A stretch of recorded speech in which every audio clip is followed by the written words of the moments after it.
This is the firing room, launch control for the Apollo missions. This is not a mock-up. These are the very consoles we sat at when men first took off to fly to the moon. The tragedy of Apollo 1 had put us a year and a half behind. We were making up for it in one big leap, and we were doing it with a rocket that no man had ever flown before.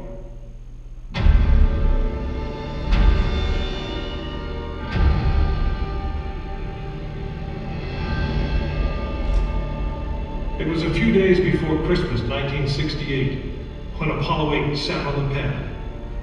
She was the first of a new kind, a moon rocket. This was the Phoenix, risen from the ashes of Apollo 1. The first Apollo crew did not die in vain. This was to be their testament.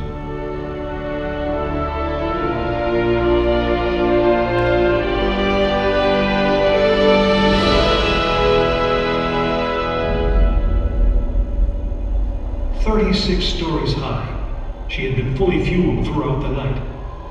The liquid oxygen in her tanks caused ice to form on the outside of the craft. The extreme temperature differences between the air and the sub-zero fuel caused the metal skin of the rocket to expand and contract. Everyone who was on the pad agreed. It was as though the rocket was alive, breathing, straining at the leash. Earlier in the morning, astronauts Frank Borman, Jim Lovell, and Bill Anders had made their final preparations before taking that long ride out to the waiting spacecraft. The minimum safe distance from a Saturn V at liftoff was 3 miles. The reason was simple. When fully fueled, the rocket contained the explosive power of an atomic bomb. As the clock counted down, the astronauts and all of us in launch control went through the pre-flight checks. Our hands on the controls of the most powerful, most complex machine ever built. It had over 2 million separate systems, and to bring these men back alive, everything had to work perfectly. Each individual system had been tested, but what we didn't know was how they would perform when all 2 million began to work together. That moment would come when the countdown clock reached 0.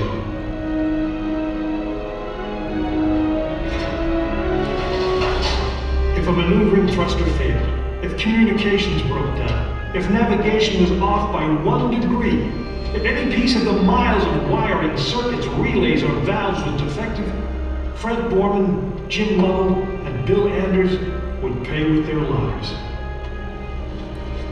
As they sat, waiting for launch on that chill December morning, these 3 astronauts were back to what they had always been, test pilots.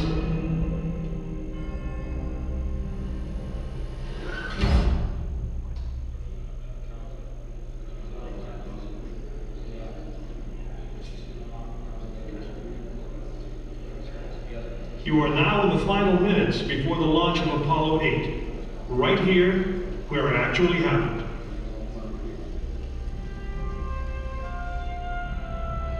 Mankind is about to leave his planet behind and journey to another. It is one of those rare moments when history is not being made, destiny is being embraced.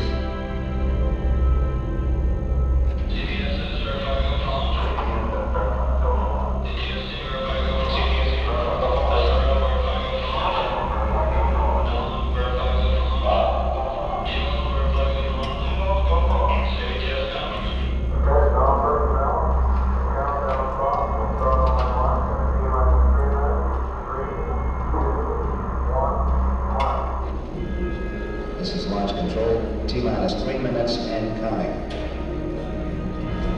We've completed our communications checks with the Apollo 8 astronauts in the cabin, and the communications are go.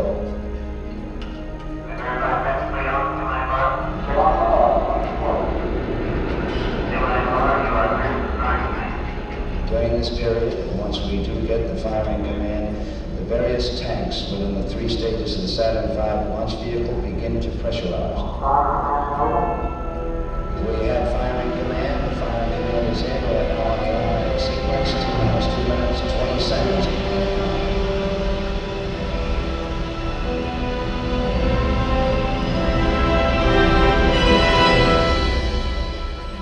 Our status board indicates that all aspects are ready. Instrument unit is ready. Spacecraft ready.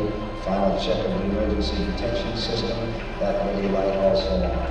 First stage preparations are completed. All systems are ready. Okay. Keep going. And we're on. Ready to go to Convey. Stand by, motor. Okay, you're on. All systems go. 1 minute 45 seconds and counting. The first stage liquid oxygen tank has been pressurized and the pressure is still building up. Coming up in 90 seconds, mark, T-minus 90 seconds and counting. The Apollo 8 crew standing by, spacecraft commander Frank Borman, Jim Lover, Bill Anders. We now report that the liquid hydrogen tank in the third stage is pressurized. 1 minute 15 seconds.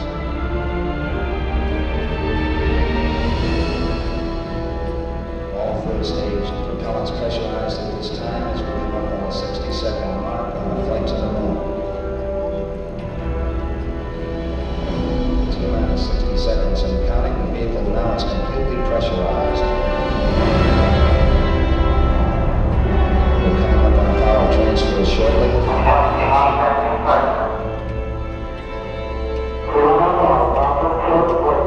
We have the power transfer. We're now on the flight batteries within the launch vehicle.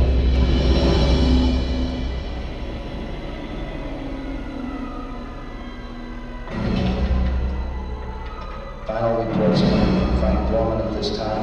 Final look at the switch list board to the spacecraft. 20 seconds, all aspects. We are still low at this time. 15, 14, 13, 12, 11, 10.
Apollo 8 successfully orbited the moon, and the astronauts returned safely to the Earth.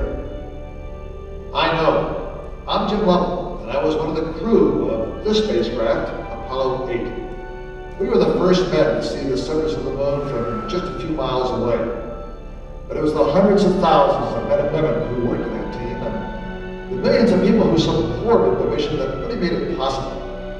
That way, I guess, we all went to the moon.